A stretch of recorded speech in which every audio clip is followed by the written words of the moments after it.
Once upon a time there was a little, nice girl. She was sweet to everyone who only saw her. But she was the loveliest and dearest of all to her grandmother, who did not even know what to give her beloved granddaughter. Once she gave her a red velvet hat. And since this hat was very suitable for her, and she did not want to wear anything else, they began to call her Little Red Riding Hood. Once her mother asked to take a piece of cake and a bottle of wine to her grandmother. They say that she is both sick and weak, it will be good for her. She ordered my mother not to run away from the road, otherwise she would fall and break the bottle, and then grandmother would get nothing. And when she comes to her grandmother, so that she does not forget to say hello to her.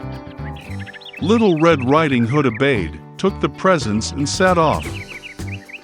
And my grandmother lived already behind the forest, half an hour walk from the village. And as soon as Little Red Riding Hood entered the forest, she met a wolf.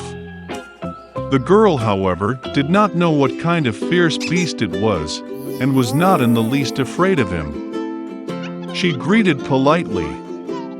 The wolf also behaved very decently, so Little Red Riding Hood told the wolf that she was bringing gifts to her beloved grandmother.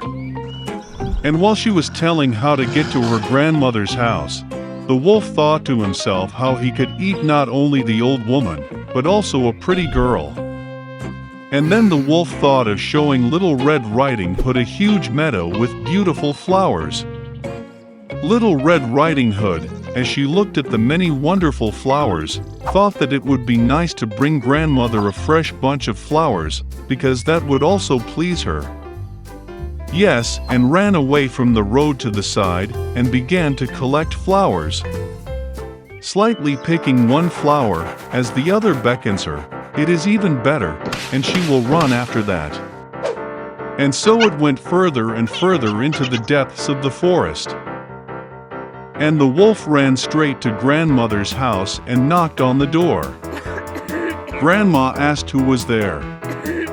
And the wolf replied in a thin voice that it was Little Red Riding Hood who brought the pie and wine. The old woman believed and ordered to press on the latch and enter. The wolf pressed the latch, the door flew open, and he ran to his grandmother's hut. He rushed to grandmother's bed and swallowed it at once. Then he put on his grandmother's dress and her cap on her head, went to bed and waited. Meanwhile, Little Red Riding Hood ran and ran after flowers, and when she collected as many of them as she could carry, then she again remembered about her grandmother and went to her house.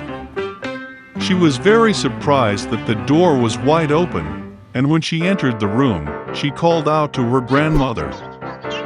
There was no answer. The granddaughter came up to the bed and saw grandmother was lying, and she had pulled her cap on her very nose, and it seemed so strange. Little Red Riding Hood asked with bewilderment why grandmother had such big ears. And the wolf answered in a grandmother's voice to hear better. Then Little Red Riding Hood asked why grandmother had such big eyes. To better see you, the wolf answered. And the arms are so big that it is easier to grip. And when Little Red Riding Hood saw the wolf's mouth and only asked why grandmother had such a nasty big mouth, the wolf pounced on her, screaming, "So I could eat you!" And how he jumped out from under the blanket and swallowed the poor girl. Having had enough in this way, the wolf again went to bed, fell asleep, and began to snore as much as he could. At that time a hunter was passing by the grandmother's house, heard snoring and wondered if something had happened to the old woman that she snored so. He entered the house, went to the bed and saw that the wolf was sleeping there. And he has been hunting this villain for a long time. He wanted to kill him with a gun, but it occurred to him that the wolf, perhaps, swallowed his grandmother and that she could still be saved. That is why he did not shoot, but opened his wolf's mouth wide, and saw a red cap flashed there. A girl jumped out of her mouth and said that her grandmother was still there. The hunter opened his wolf's mouth even wider, and the old grandmother somehow managed to get out behind the Red Riding Hood. They were delighted, began to hug and thank the hunter. They decided to teach a cunning wolf a lesson. They brought up large stones as soon as possible, stuffed them into the wolf's mouth and belly, and carried him out into the yard. And when the wolf woke up, he saw the hunter, and was about to escape, but could not bear the weight of the stones, and fell to the ground. This delighted all three, while the wolf got up and barely dragged its heavy belly into the dark forest. They never saw him again. This is how they taught the cunning wolf a lesson, and Little Red Riding Hood decided that she would never again disobey Mother's orders. Once upon a time there was an old goat. She had 7 kids. She loved them as much as only a mother can love her children. She was going to go into the forest, bring herbs and branches for lunch. She called all her children and warned them to be afraid of the evil wolf. He often pretends, but you can immediately recognize him by his rude voice and black paws. The kids understood everything and assured their mother that they would be very careful. The old goat set off calmly. Little time has passed. Suddenly, someone knocked on the door and shouted in a rude voice that the kids should immediately open it. But the kids from the rough voice realized that it was a wolf. They answered that it was not Mother's voice. Her voice was kind and thin, and this voice was very rude, which means it was a wolf. Then the wolf went to the merchant and bought himself a large piece of chalk.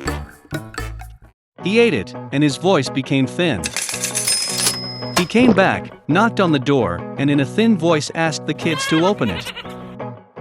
The wolf put its paw on the window and waits.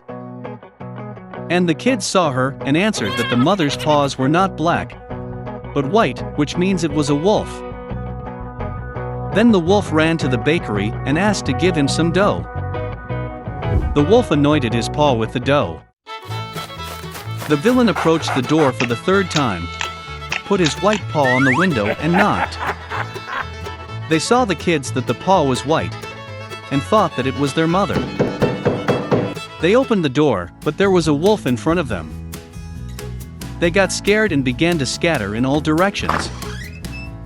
One kid jumped under the table, another on the bed, the 3rd on the stove, the 4th into the kitchen, the 5th into the closet, the 6th under the sink, and the 7th hid in the grandfather clock.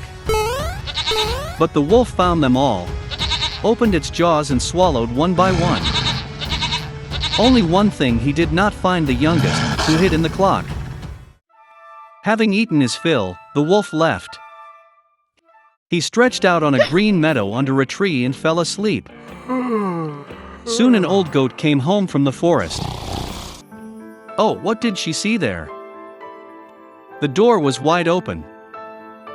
The table, chairs, benches were overturned. The wash basin was broken. Pillows and blankets were thrown from the bed. She began to look for her children, but she could not find them anywhere. I called them by name, but no one answered. She went up to the clock, and in response there was a thin voice of the youngest kid. She took him out of there, and he said that a wolf came and ate everyone. How the goat cried for her poor children. Finally, she left the house, and the youngest kid ran after her. She came to the meadow, so a wolf was lying by the tree and snoring, so that the branches were trembling. She looked at him from all sides and saw that in his swollen belly something was moving and floundering. She guessed that these were her children, and was very happy that they were still alive. She told the kid to run home as quickly as possible and bring scissors, a needle and thread. Then the goat cut the belly of the wolf with scissors, and from there one kid stuck out its head. And then the others jumped out, all 6, and nothing bad happened to them. What a joy it was! They began to hug their mother, jump and dance. Then the old goat said it would be nice to teach the wolf a lesson while he was still sleeping. They pulled stones and stuffed them into the wolf's belly. An old goat sewed up his belly, but he did not notice anything, never even moved. The wolf slept, got to his feet and felt such a thirst in his belly that he decided to drink water from the well. He barely approached the well, bent down to the water, and heavy stones pulled him to the bottom of the well. 7 kids saw this and began to dance for joy with their mother. That's how they taught the evil wolf a lesson.